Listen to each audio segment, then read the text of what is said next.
Olá, sejam muito bem-vindos. Hoje a gente vai mergulhar de cabeça num futuro que, olha, já está batendo na porta. Vamos explorar um tema que promete definir a nossa próxima década. Será que a gente precisa de uma justiça para o metaverso? Bem, para a gente entender como é que a gente chegou nesse ponto, a gente precisa voltar um pouquinho no tempo, para um momento que todo mundo aqui viveu bem de perto, a pandemia de 2019. Ela foi muito mais que uma crise de saúde, né? Foi um verdadeiro catalisador global. Um evento que acelerou assim em anos a nossa ida para uma vida que é na essência digital. E essa mudança toda está acontecendo numa velocidade, assim, alucinante. É impressionante. Para se ter uma ideia, a estimativa é que o conhecimento humano hoje dobra a cada 11 horas. 11 horas, pensa nisso. A quantidade de informação, de mudança que a gente está encarando é uma coisa sem precedentes na história da humanidade. Ok, vamos mergulhar um pouco mais nisso. A crise basicamente nos forçou a dar um salto tecnológico.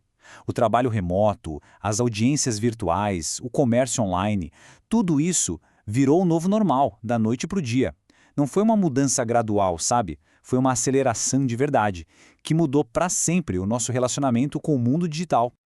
E aqui que entra uma ideia que é chave para toda essa análise. E se a gente olhasse para o direito de um jeito diferente?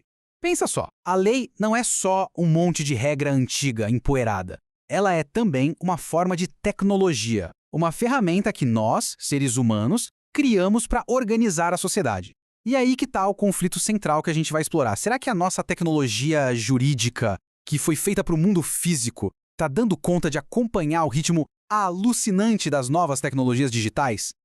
Para a gente conseguir entender bem esse conflito, primeiro a gente precisa deixar bem claro quais são as ferramentas que estão redesenhando a nossa realidade. Vamos dar uma olhada nas tecnologias principais que estão por trás dessa mudança toda, uma por uma para não ficar nenhuma dúvida. Então vamos lá, começando com duas formas de inteligência. De um lado a gente tem a inteligência artificial. Ela é programática, sabe? Feita para executar tarefas intelectuais que se repetem, como selecionar, filtrar informação, e faz isso numa velocidade muito maior que qualquer ser humano. Já do outro lado, a gente tem a realidade virtual. Ela não pensa, ela mostra. É totalmente magética, criando mundos 3D imersivos onde a gente pode interagir de jeitos que, nossa, vão muito além de uma tela. E essa diferença toda já levanta uma pergunta bem provocadora. Se a inteligência artificial é tão boa em processar informação, será que uma máquina poderia escolher as melhores leis para aplicar num caso específico? Já pensou nas implicações disso para o mundo do direito? E a resposta que a pesquisa aponta é surpreendente. Para as tarefas repetitivas, de análise e seleção, a resposta é sim. Uma inteligência artificial tem o potencial de aplicar leis a um caso tão bem quanto um ser humano, e talvez até melhor, justamente pela velocidade e por não ter fatores como o cansaço, por exemplo. Isso pode revolucionar profissões inteiras que dependem desse tipo de trabalho. Agora, vamos para duas formas de realidade. A realidade aumentada, ela projeta objetos virtuais aqui, no nosso mundo físico, sobrepondo informações ao nosso redor. A interação acontece aqui mesmo, no nosso ambiente. O metaverso já é o contrário. Ele nos convida a entrar em um mundo totalmente novo, construído do zero. A interação acontece lá dentro, através dos nossos avatares. Bom, todas essas tecnologias podem parecer meio abstratas, né? Então vamos deixar tudo bem concreto como uma história real e fascinante. Um estudo de caso que mostra, na prática, os desafios que a gente está enfrentando. O primeiro casamento brasileiro no metaverso. Em 2022, os brasileiros Rita Vu e André Mertens fizeram história.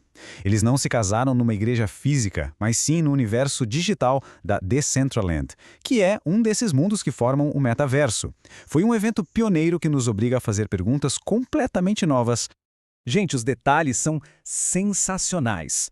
Olha só, a cerimônia foi numa igreja virtual, inspirada na nossa Catedral da Sé, em São Paulo. Os convidados eram avatares, alguns usando até roupas de grife feitas sob medida para o mundo virtual. A certidão de casamento foi um smart contract registrado na blockchain. É um tipo de contrato digital que se executa sozinho. As lembrancinhas da festa eram NFTs, que funcionam como um título de propriedade para um item virtual.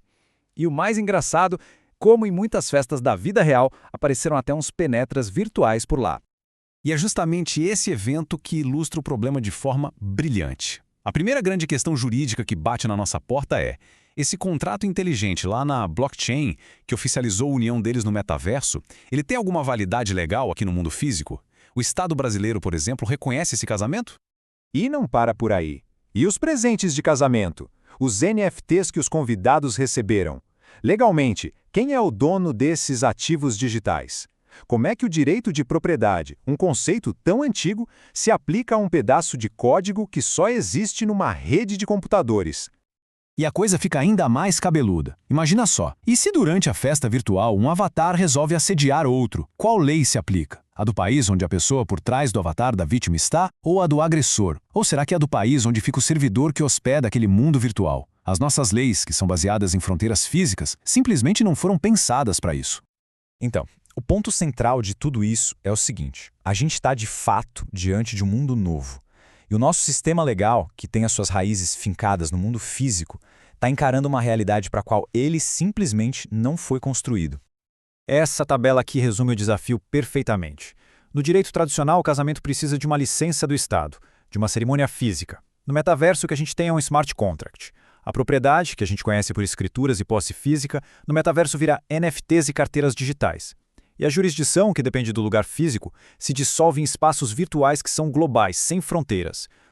Isso acaba criando o que a pesquisa chama de um vácuo legal. O poder do Estado, ele se estende para dentro desses mundos digitais descentralizados? Quem tem autoridade para resolver uma disputa sobre um terreno virtual que foi, sei lá, roubado? Leis que a gente já tem, como a LGPD, a Lei Geral de Proteção de Dados, não são suficientes para dar conta dessas novas relações?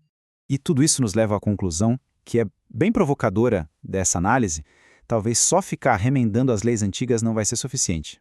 A proposta que fica no ar é que talvez seja necessário criar um ramo judicial inteiramente novo, algo especializado, uma justiça para o metaverso, pensada do zero para entender e regular essa nova realidade.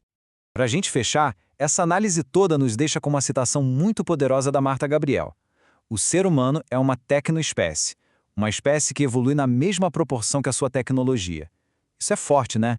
Faz a gente pensar que não estamos só mudando as nossas ferramentas. No fundo, a gente está mudando o que significa ser humano nesse mundo cada vez mais digital. E a grande pergunta que fica ecoando é: a nossa justiça vai conseguir evoluir junto?